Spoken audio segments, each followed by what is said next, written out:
Belle bonjour, bonjour, hello, hola. Bonjour Caribbean people de la diaspora. Merci à vous de suivre Caraïbes News. Voici notre sélection des faits d'actualité dans la région Caraïbe sur les 15 derniers jours, en Hawaï.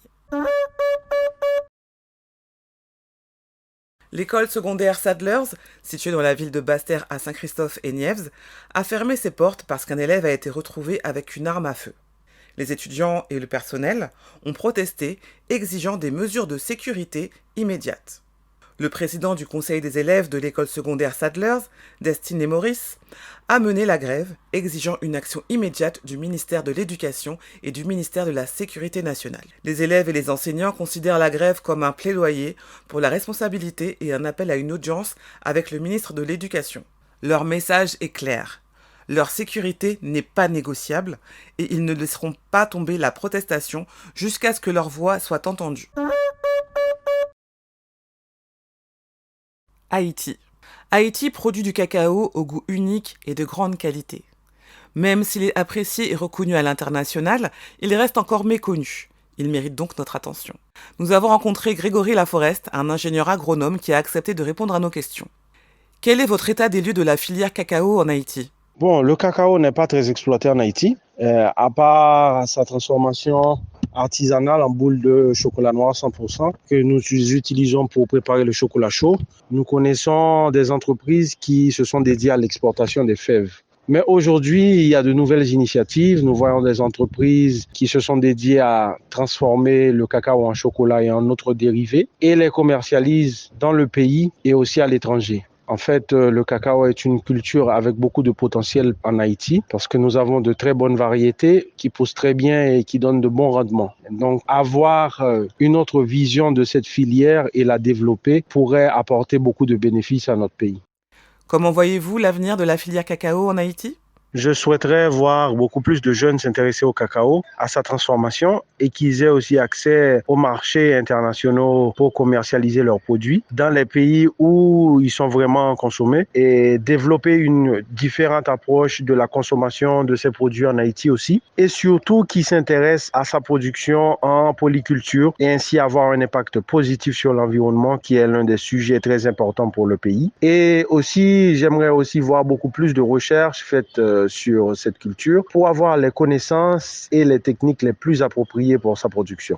Selon vous, qu'est-ce qui fait la singularité du cacao haïtien ? Bon, d'après moi, le cacao haïtien est singulier pour plusieurs raisons. L'une d'entre elles est la disponibilité de matériel génétique varié. L'autre chose, c'est le terroir, parce que comme le vin et le café, le terroir donne des caractéristiques bien spécifiques à la culture du cacao. Et aussi, je pense que cette manière de la cultiver en polyculture associée à des arbres fruitiers, des arbres forestiers, et dans le jardin paysan, en fait, et en forme biologique, lui fait garder beaucoup de propriétés. Donc, la terre d'Haïti produit de bonnes cultures et le cacao n'est pas l'exception. Donc, une terre magique, bien sûr, produit du cacao magique.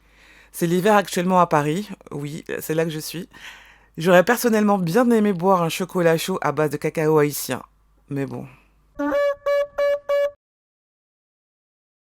Les autorités frontalières ont saisi 10 916 cargaisons d'armes à feu en 2021 seulement, les États-Unis d'Amérique étant le pays d'origine principale. D'autres grands fournisseurs d'armes de qualité militaire comprennent la Belgique, la France, l'Espagne, l'Allemagne, la Hongrie et la Russie.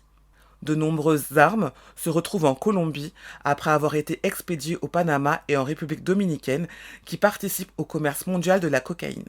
Le rapport exprime également des préoccupations concernant des éléments corrompus au sein de l'armée nationale impliquée dans le commerce illégal d'armes.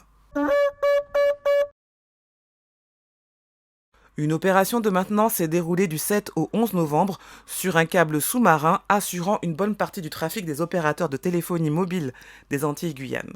L'objectif de cette manœuvre consiste à sécuriser la capacité Internet des départements d'outre-mer et répondre à la demande croissante de débit. Ces travaux pourraient ralentir la navigation web des clients fixes et mobiles pendant la durée de l'intervention. Le câble sous-marin Americas 2, qui relie les États-Unis via la Floride au Brésil, à Fortaleza, passe par la Guadeloupe, la Martinique et la Guyane. Selon la première ministre Mia Mottley, il est impératif de préserver le rôle de la Barbade dans la traite transatlantique des esclaves, une période qui s'étend sur 200 ans et est consignée dans la deuxième plus grande réserve de documents du monde sous forme numérique. Le département des archives de BlackRock est considéré comme un trésor par les historiens car il documente de manière approfondie la valeur singulière de l'île pour l'Empire britannique en tant que joyau précoce dans le commerce du sucre et des esclaves. La traite transatlantique des esclaves demeure le plus vaste mouvement de déplacement forcé à longue distance de l'histoire. Le gouvernement kényan a annoncé que ses policiers ne seraient pas déployés en Haïti tant que toutes les conditions de formation et de financement ne seraient pas remplies conformément à l'approbation par le Conseil de sécurité des Nations Unies. La mission multinationale consiste à lutter contre les gangs violents dans ce pays caribéen. Le Premier ministre haïtien demande l'intervention de forces armées étrangères, mais l'absence de gouvernement et d'état de droit entrave les opérations, selon Pierre Espérance, du réseau national haïtien de défense des droits de l'homme. Haïti est également confronté à une nouvelle série de meurtres et d'enlèvements liés à ces gangs, et près de 200 000 Haïtiens ont été déplacés par la violence. Retrouvez le lien vers le média source de chaque information mentionnée ici dans la description de cette vidéo.